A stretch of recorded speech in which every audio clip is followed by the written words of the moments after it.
మీ ఎలాంటి వ్యాపార ప్రకటనలకైనా వెంటనే మా ఛానల్ సంప్రదించండి. ప్రస్తుతం మనతో పాటు ప్రముఖ ఆధ్యాత్మికవేత్త ఐకాన్ ఆస్ట్రాలజర్ గట్టుపల్లి సురేష్ బాబు గారు మనతో ఉన్నారు. గురువుగారితో మాట్లాడేద్దాం.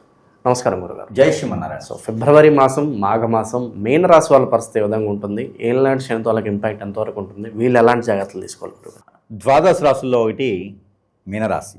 అందులోని ఫిబ్రవరి మాసం 2026 సంవత్సరం. ఈ ఫిబ్రవరి మాసం ఎట్లా ఉందంటే కనుక ముందుగా మనము చూసుకున్నట్టయితే కనుక మీనరాశి కొన్ని మాసాలు కొన్ని రాశుల వరకు కలిసి వస్తాయి మనం చెప్పుకున్నాం. దాంట్లో ఫిబ్రవరి మాసం, ఏప్రిల్ మాసం, జూలై మాసం, అలానే నవంబర్, ఇలాగా ఈ మాసాలన్నీ కూడా ఈ మీనరాశి వారి సొంతం అని చెప్పొచ్చు.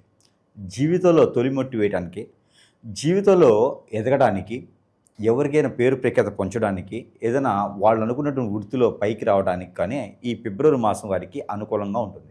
ఏళ్ళనాటి శని ఉన్నప్పటికీ గ్రహాలన్నీ కూడా వీరికి సానుకూలంగానే ఉన్నాయి. ఇటీవల కాలంలో పంచగ్రహ కూటమి ఏర్పడిన తర్వాత ఇది 18వ తారీఖు మనకి జనవరి మాసంలో, దీని తర్వాత కొన్ని రాశుల వారికి మిశ్రమ ఫలితాలు, కొన్ని రాశుల వారికి శుభ ఫలితాలు లభ్యపడుతున్నాయి. దాంతో మిశ్రమ ఫలితాలు లభ్యపడేటువంటి రాశి ఉంది అంటే అది మీనరాశి అని చెప్పవచ్చు. ఈ 2026 సంవత్సరం ఫిబ్రవరి మాసం కూడా తొలి అడుగు వేసేదానికి పనిచేస్తుంది. ఉన్నతమైన శిఖరానికి వెళ్ళడానికి ఎన్నో రకాల వనరులు ఉంటాయి. ఏ రకం వనరులు ఎంచుకున్నా బాగుంటుంది. అలానే రైతులుగా గాను, హాస్పిటల్స్ రంగంలోనూ, చేపల చెరువులు, రొయ్యల చెరువులు, hospitals, diagnostics, medical shops, codings, ఇలాంటి వాటిల్లో, సాఫ్ట్వేర్ రంగాలు వాటిల్లో వీళ్ళు బాగా రాణిస్తారు. వీరు చాలా చాకచక్యంగా ఉంటారు. మంచి సలహాదారుడు, ఆలోచన విధానం బాగుంటుంది. వీరు ఎవరైనా నమ్మారు అంటే ఇట్టే నమ్మేస్తారు. ఎవరైనా నమ్మించాలన్నా కూడా ఇట్టే నమ్మిస్తారు. అలానే వీరు ఎవరికైనా ఈజీగా నమ్మకంతో పాటు వీరు నమ్మకంతో పాటు వీరికి స్ట్రెస్ ఎక్కువగా ఆలోచించరు. వీరు ఏదన్నా సరే నెమ్మదిగా నోట్లో మనసులోనే పెట్టుకుంటారు, ఎక్కువగా మాట్లాడరు. దానితో తగ్గట్టు మీనరాశి కాబట్టి వీరికి ఎమోషనల్ ఫీల్, జలతత్వం రాశిది, ఎమోషనల్ ఫీల్ అవుతూ ఉంటారు. వీటితో పాటు ఈ ఆర్థిక స్థితిగతులు ఎలా ఉన్నాయంటే కనుక చాలా జాగ్రత్త కూడబెట్టుకుంటారు. 7 వారాల నగలు కూడబెట్టుకుంటారు. వజ్ర వైడూర్య మణి మాణిక్యాలు కూడబెట్టుకుంటారు. ఎవరైనా ఏదైనా గిఫ్ట్ ఇస్తే, మీరు చిన్నపిల్లలప్పుడు రూపాయి 2 రూపాయలు లేకపోతే ఆడుకునే బొమ్మను గిఫ్ట్ ఇస్తామా, అది పెద్ద అయ్యి వాళ్ళకి పిల్లలు పుట్టినప్పుడు ఆ బొమ్మను ఉంచుకుంటారు. ఎందుకంటే జ్ఞాపక స్నేహితులు ఉన్నట్టు వీళ్ళు జ్ఞాపకార్థంగా ప్రతిదీ దాచిపెట్టుకుంటూ ఉంటారు. అంత ఈజీగా ఏది దగ్గరగా చేసుకోరు, దగ్గర చేసుకుని ఏది దూరం చేయరు వీళ్ళు. అలానే గిఫ్ట్లే ఉంచుకున్నారంటే ఇంక మనసులు మైండ్లు అయితే ఎదుటి వాళ్ళు అదృష్టవంతులండి. మీనరాశి వాళ్ళు ఎవరైనా పెళ్లి చేసుకున్నారా అంటే, మీనరాశి వాళ్ళు ఎవరైనా ప్రేమించారంటే, అంటే వీళ్ళకి దరిద్రం లవ్ మ్యారేజ్ ఉండవు. లవ్ మ్యారేజ్ పెద్దగా సక్సెస్ అవ్వవు వీళ్ళకి. ఏదైనా మ్యారేజ్ అయినా వాళ్ళు అదృష్టం బాగాలేక మీనరాశి వాళ్ళు ఎవరైనా పెళ్లి చేస్తున్నారంటే, స్త్రీ పురుషులు ఇద్దరు కూడా చేసుకున్న వాళ్ళు అదృష్టవంతులు అవుతారు. ఎందుకంటే అన్ని రకాల బాధ్యతలు తీసుకుంటారు. పుట్టింటి నుంచి ఆస్తులు వస్తాయి, అత్తోరింట్లో ఆస్తులు ఉంటాయి, పెత్తనం చేస్తారు, బాధ్యత తీసుకుంటారు. అలా అని చెప్పి వీళ్ళకి ఇగో ఉండదు. ఎక్కడ ఏది మాట్లాడో అక్కడ మాట్లాడతారు, ఎక్కడ ఇచ్చారో అది చేయిస్తారు. అలా లేకుండా ఉందే, అలా లేకుందంటే కనుక చిన్నగా పరిహారం చేసుకోవచ్చు. ఇలా ఆర్థిక సంక్షోభం నుంచి కానీ, ఇలా మనకు ఉన్నటువంటి పేరు ప్రఖ్యాత నాకు కావాలి, నాకు హోదా కావాలి, నాకేం అర్థం కావట్లేదు ఏమవుతుందో, అసలు ఏం చేస్తుందో తెలియట్లేదు నాకు అనుకున్న వాళ్ళందరూ కూడా ఫిబ్రవరి మాసంలో ఎదిగేదానికి మంచి కాలం ఉందని చెప్పవచ్చు. ఫిబ్రవరి 14వ తారీఖు తర్వాత వీరికి అద్భుతంగా ఉంటుంది.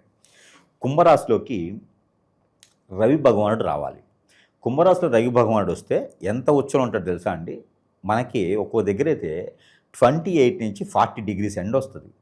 అలాంటి ఎండ వస్తుంది కదా, అంతే విధంగా ఈ యొక్క మీనరాశి వాళ్ళు ఎదుగుతారు ఉంటారన్నమాట. కాబట్టి వీరు ఏంటంటే ఇలాంటి వ్యాపారాలు అడుగు పెట్టాలి. అలాంటి వ్యాపారాలకు వెళ్ళలేకపోతున్నాము, పార్ట్నర్షిప్ వ్యాపారం ఇలాంటివి చేయకూడదు, వెళ్ళలేకపోతున్నాము, చిన్న పరిహారం చేసుకోవచ్చు.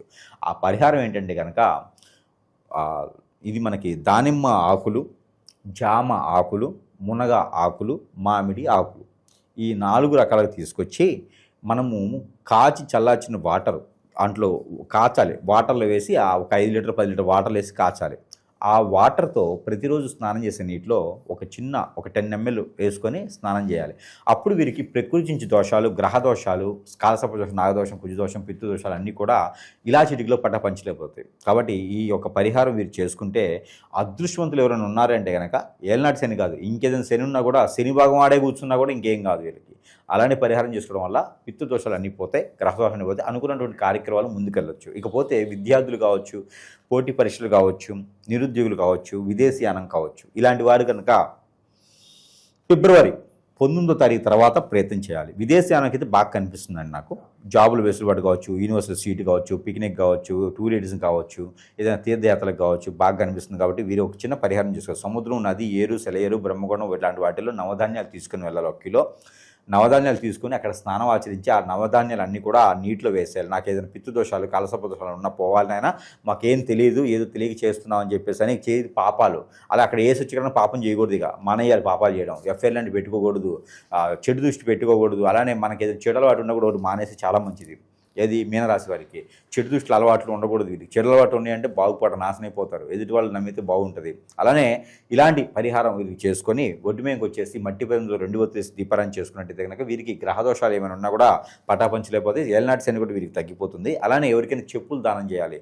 గుళ్ళో ఆడుకునే వారికి కానీ ఏదన్నా తెలిసిన వారికి కానీ చెప్పులు దానం చేస్తే చాలా మంచి జరుగుతుంది. అలానే ఆర్థిక సంక్షోభం నుంచి బయటపడాలంటే కనుక వీరు బెల్లము, గోధుమ పిండి రొట్టెలు, గోధుమ రొట్టెలు బెల్లంతో రాసేసి ఆవుకు తినిపించాలి బుధవారం లేదా గురువారం. అప్పుడు వీరికి ఆరోగ్య సంక్షోభం నుంచి బయటపడతా ఉంటారు. ఇకపోతే ఆంజనేయ స్వామి సింధూరం ఉంటుంది. ఏదన్నా ఆంజనేయ సింధూరంతో పాటు లవంగాలు, బియ్యం ఈ 3 కూడా 50 గ్రాములు కలగలిపి ఆ కలగలిపినట్టు 3 భాగాలు చేసి ఒక్కొక్క భాగం ఒక్కొక్క రోజున చొప్పున తలకి దిష్టి తీసుకొని బయటపడేస్తే కనుక వీరికి ఆర్థిక స్థితిగతులు, ఆరోగ్య స్థితిగతులు కూడా వీరికి మెరుగవుతాయి. ఆరోగ్యం వీరికి ఏంటంటే కనుక కొంచెం స్ట్రెస్ బాగలేక స్ట్రెస్ ఆలోచించేసి సైనస్ ప్రాబ్లము, అలానే వీరికి ఇక్కడ లివర్ ప్రాబ్లము, కిడ్నీస్ ప్రాబ్లము, అలానే థైరాయిడ్ లాంటి సమస్యలు వీరికి వచ్చేలా కనిపిస్తున్నాయి. కాబట్టి గ్రంథుల సంబంధించిన సమస్యలు రాకుండా ఉండాలంటే కనుక ఇలాంటి పరిహారం చేసుకుంటే కనుక వీరికి అద్భుతంగా ఉంటుంది. ఇక పెళ్లి కాని వారైతే పెళ్లి సంబంధాలు చూసుకోవచ్చు. పెళ్లి మాత్రం వీరికి మే నెల తర్వాతనే కనిపిస్తూ ఉంది.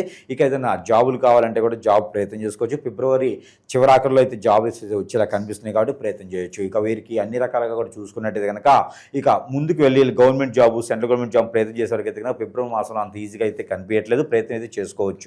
గురుగారు అలాగే శత్రువులు ఎక్కువగా ఉన్నారు, లేదంటే మేమేం కొనుక్కున్నా కూడా అభివృద్ధిలోకి వస్తున్నా కూడా పక్క వాళ్ళు చూడలేకపోతున్నారు, ఏడుపులు ఎక్కువగా ఉన్నాయి, నరఘోష, నరదిష్టి ఉంది, అలాగే అన్యోన్యంగా ఉంటారు భార్యాభర్తలు, వీళ్ళతో ఎఫ్ఐఆర్ పెట్టుకోవాలనో వీళ్ళని విడదీసి వాళ్ళ వైపు మళ్లించుకోవాలనో ఏదో ఒక మందు పెట్టడమో చెడు క్రియలు ఇలా చేస్తూ ఉంటారు. దీని బారిన చాలామంది పడి ఇబ్బంది పడుతున్నారు.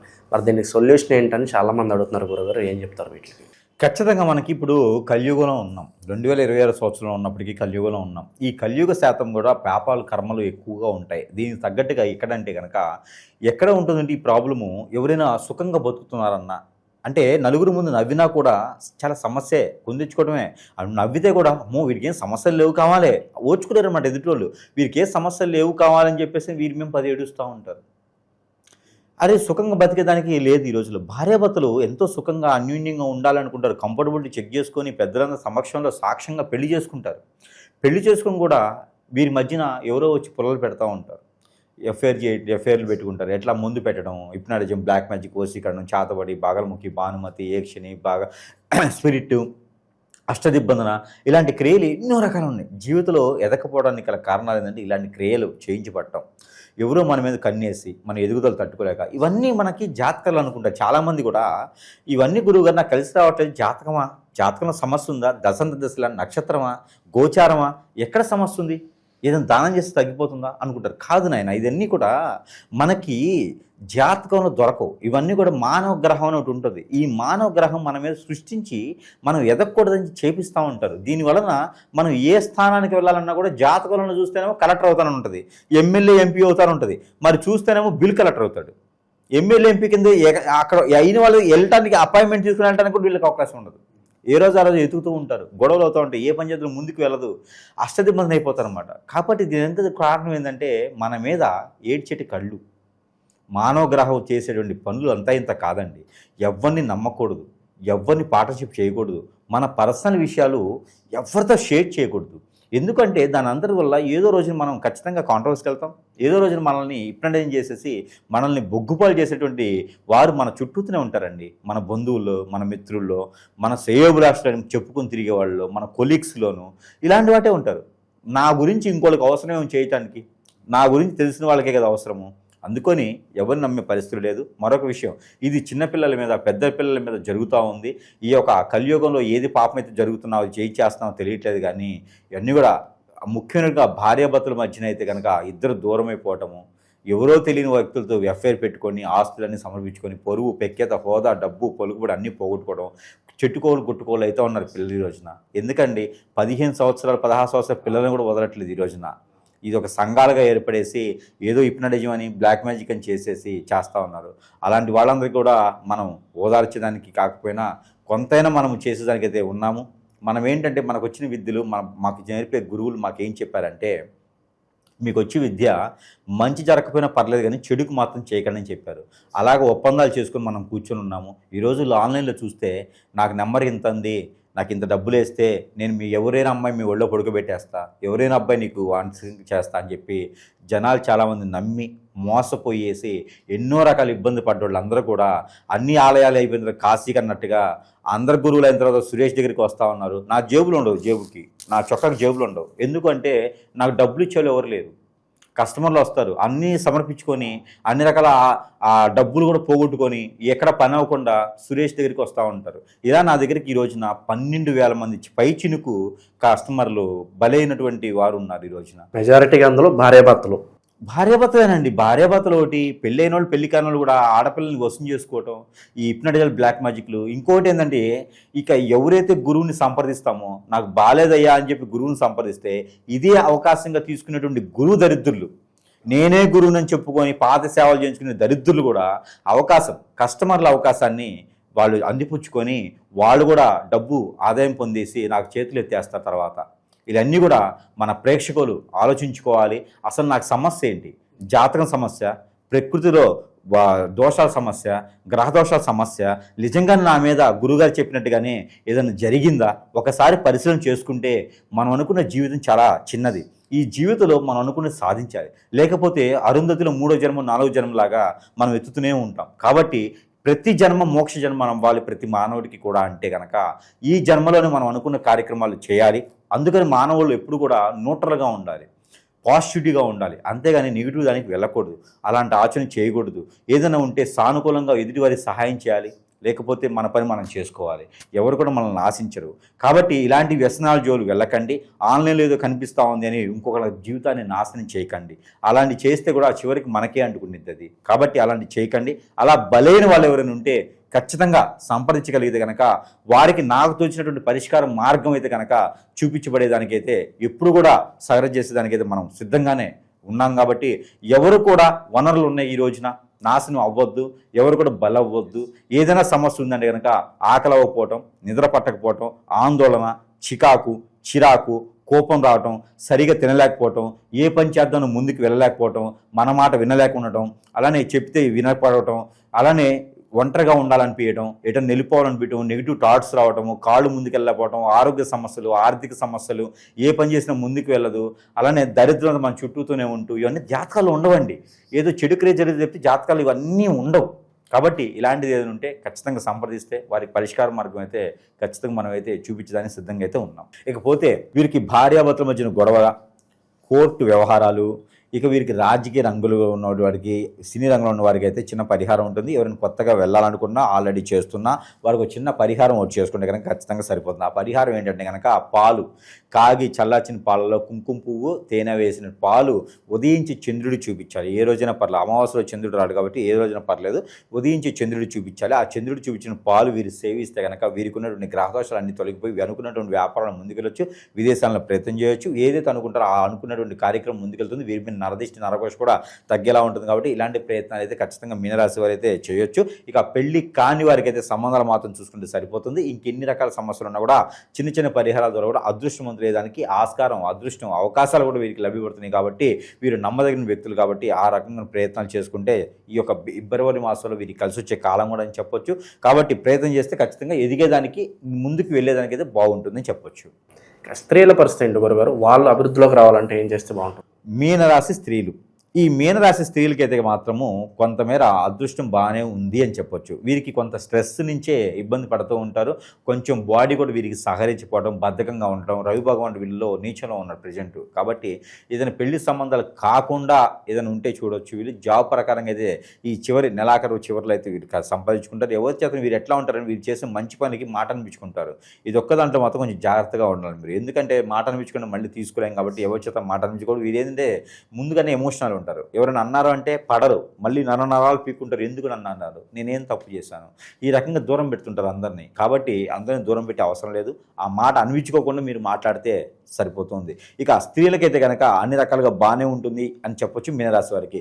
ఇంకా స్త్రీలకి కలిసి రావాలి అని అనుకుంటే కనుక ఎక్కడైనా జాజికాయ 2, కరక్కాయలు 2, ఖర్జూరకాయలు 2, ఒక్కలు 2, అలానే పసుపు కొమ్ములు 2, ఇవన్నీ కూడా కలగలిపి ఒక వైట్ వస్త్రంలో వేసేసి ఆ వస్త్రాన్ని దేవుడి మందిరంలో పెట్టేసుకొని ప్రతిరోజు కూడా దీప నైవేద్యం పెట్టుకున్నట్టయితే కనుక ఖచ్చితంగా వీరికి నెలపాటు కూడా ఉండేటువంటి ఆర్థిక సంక్షోభమే కాకుండా ఆరోగ్య సంక్షోభమే కాకుండా ఇంకెన్ని రకాల సమస్యలు అన్నీ కూడా స్త్రీలకి కూడా అత్యద్భుతంగా ఉండేదానికి ఉంటుంది. కాబట్టి స్త్రీలు కూడా ఇది పరిహారం చేసుకునేదైతే ఖచ్చితంగా సరిపోతూ ఉంది. ఇకపోతే ప్రతి ప్రేక్షకులు కూడా మనకి అడుగుతూ ఉన్నారు, గురువుగారు మీ దగ్గరికి రావాలంటే సమయం పడుతుంది, మీరు అపాయింట్మెంట్ ఇవ్వలేకపోతున్నారు అంటే. కస్టమర్స్ ఈ మధ్య చాలా ఎక్కువైపోతున్నారు. దాదాపుగా 12,000 మంది కస్టమర్స్ బలైన వాళ్ళందరూ, నా దగ్గర కాదండి, ఎక్కడెక్కడో బలైన వాళ్ళందరూ కూడా మన దగ్గరికి రావటం, మన దగ్గరికి వచ్చి చూయించుకొని బాగుపడే వాళ్ళు చాలామంది చూస్తూ ఉన్నాం ఈ రోజున. ప్రతి ఒక్కరు కూడా ఈ రోజున ఏంటంటే మనం చూస్తూనే ఉన్నాం వీడియోస్ కానీ నుంచి, దొంగ గురువులు నమ్ముకున్న వాళ్ళు బాగుపడే వాళ్ళు ఎవరు లేడు. దొంగ స్వామి దగ్గరికి వెళ్ళి రోజు కూడా పుట్టుకొస్తున్నాడు, ఎట్లా వస్తున్నారో నాకు అర్థం కావట్లా, వ్యాపారం దొరక్క స్వామీజీ అన్నట్టు అయిపోయింది అనమాట. ఇలాంటి వాళ్ళందరినీ నమ్మి బాగుపడతానికి లేకపోయినా కూడా వీళ్ళని ఇప్పుడు స్వాములే గురువులే చేస్తూ ఉన్నారు. అలాంటి వాళ్ళ దగ్గరికి దయచేసి వెళ్ళండి, కానీ మీకు బలవకండి. ఇకపోతే మన దగ్గర అందరూ అడుగుతూ ఉన్నారు కామెంట్స్లో కూడా, వస్తువులు ఏమైనా ఉన్నాయా గురువు గారు అని. కానీ మన దగ్గర చాలా రకాల వస్తువులు మంత్రోచ్చారణ చేస్తుంటే వారి సమస్య ఏంటి, ఆ సమస్యకు తగ్గట్టుగా రాలేకుంటే కూడా వస్తువులు నేను పంపించేటువంటి సదవకాశాలు నా దగ్గర ఉన్నాయి, సరసమైన ధరలను ఉంది. దాంట్లో ముఖ్యంగా ఇది ఉంగరం. ఈ ఉంగరం అయితే కనుక చాలా బాగా పనిచేస్తుందండి. ఇదంతా కూడా ఏముండదు, స్టోను, యంత్రాలు, సిల్వర్, ప్యూర్. ఇందులో ఈ ఉంగరం ఉంది చూసారు, 3 రకాల యంత్రాలు ఉంటాయి ఇందులో. ఎవరు కూడా అంటే అఘోరా సైతం వచ్చి వారి మీద చేతబడి చేయాలంటే కూడా వారి తరం కాదు. ఈ ఉంగరం ఉన్నంత వరకు ఎవ్వరు టచ్ చేయలేడు వాళ్ళని. రాజకీయ రంగంలో ఉన్నవారు, సినీ రంగంలో ఉన్నవారు, జీవితంలో ఎదగాలనుకున్నవారు ఎవరైనా ఉన్నారు అంటే కనుక వారి మీద వారికి ఇంకా నమ్మకం లేదు అనుకున్న వారికి కూడా ఈ ఉంగరం పెట్టుకుంటే జీవితంలో ఇలా చిటికలో బయటకు వెళ్తారు. పైకి వెళ్ళడం అసలు పైకి కాదు, జీవితంలో ఎదుగుతారు. కాబట్టి ఈ ఉంగరం వారికి ఎన్నో రకాలైనటువంటి పరిస్థితుల నుంచి బయటకు పెడుతుంది. కాబట్టి దాంతోపాటు ఇది అందరికీ తెలిసిందే కియామాల, దీనికి కూడా మంత్రోచ్చారణ ఉంటుంది. కియామాల నరదిష్టి, నరఘోష, శత్రువై నుంచి బయటపడేస్తుంది, మన ఇండు మనస్సు ప్రశాంతంగా ఉంచుతుంది. దాంతోపాటు ఏదైనా హిప్నాటిజం, బ్లాక్ మ్యాజిక్ జరిగింది, మా పిల్లని ఎవరు తీసుకుపోయినారయ్యా, మా అబ్బాయిని ఎవరో హిప్నాటిజం చేశారయ్యా, కోళ్ళ పిల్లలు ఉన్నారు, ఇబ్బంది పడుతున్నారు అనుకునే వాళ్ళందరికీ కూడా, హిప్నాటిజం జరిగిన వాళ్ళకి, బాడీ మీద జరిగింది, తలకి పూసారు అనుకున్న వాళ్ళకి సోప్ ఇది. ఈ సోప్ ద్వారా మంత్రోచ్చారణ చేసింది. ఇది కూడా ఈ సోప్ని ప్రతిరోజు ఒక్కసారైనా వాళ్ళు వాడుకునేలా చేయాలి. ఫేస్ వాష్ చేసుకున్న సర్లా ఈ సోప్ వల్ల వాళ్ళకి బయట బాడీ మీద జరిగిన హిప్నాటిజం పోతుంది. ఇక అష్టదిబ్బందులు ముడిపిది, ఇది ఇంటికి కట్టుకోవాలి. కొన్ని రకాల ముడుపులేమో వాటర్కి స్నానం చేస్తూ ఉంటే, కొన్ని రకాలు ఇంటికి కట్టుకునేది అనుకుంటుంది. ఈ ముడుపు ఇంటికి కట్టుకుంటే మన ఇంటికి ఏదైనా చేతబడి కానీ హిప్నాటిజం కానీ జరిగిందా, ఇంట్లో సుతులు లేవా, డబ్బులు నిలబడట్లేదా, అన్నిటికి కూడా ఈ ముడుపు సమాధానం చెప్తుంది. ప్రతిరోజు కూడా ధూపం వేస్తే సరిపోతుంది ఉన్న రోజున. ఇది అష్టదిబ్బందుల ముడుపు. ఇది ఇంట్లో సాంబ్రాణి వేసుకోవాలి. ఇంట్లో ఉన్న నెగిటివిటీ అన్నీ పోతుంది, ఆర్థిక సంక్షోభం నుంచి బయటపడిపోతుంటారు. కాబట్టి ఇన్ని రకాల వస్తువులే కాకుండా ఆ సమస్యను బట్టి వస్తున్నాయి 90 రకాల వస్తువులు ఉన్నాయి. ఇక ఆ సమస్యను బట్టి పరిష్కార మార్గం చూపించబడుతుంది. కాబట్టి దయచేసి దొంగ స్వాములను నమ్మి బలవకండి. దయచేసి మీకు మీరుగా నా జాతకం ఇంత, నా పరిస్థితి ఇంత అని దిగజారిపోకండి. ఎన్నో రకాల సమస్యల పరిష్కార మార్గాలు అయితే లభ్యపడుతూ ఉన్నాయి. ఎవరు కూడా నిస్సహాయపడకూడదు. ప్రతి ఒక్కరు కూడా భూమి మీదకి ఏదో రకమైనగా చేయడానికి లోక కళ్యాణం కోసం వస్తారు. అది నిర్వర్తించి మాత్రమే మనం కాలం చేయాలి తప్పితే దానికోసం మనం పోరాడాలి. ఎక్కడ ఏ వనరులో ఉన్నా కూడా దాన్ని సహకరణ చూసుకోవాలి. ఏ పుట్టలో ఏ పాము ఉన్నా కూడా దాన్ని చవి చూడాలి. అంటే పుట్టలు తోవద్దు, పుట్ట తోవే సమస్య లేదు, సామెత మాత్రమే అది. కాబట్టి ఇలాంటి వస్తువులు కూడా వాడుకొని మంత్రోచ్చారణ చేసిన వస్తువులు కాబట్టి వీటితో కూడా బాగుపడేదానికి యోచన ఉంటుంది. కాబట్టి ఇలాంటివన్నీ కూడా చూసుకొని అందరూ కూడా బాగుండాలని మనస్ఫూర్తిగా కోరుకుంటున్నాను. జై శ్రీమన్నారాయణ.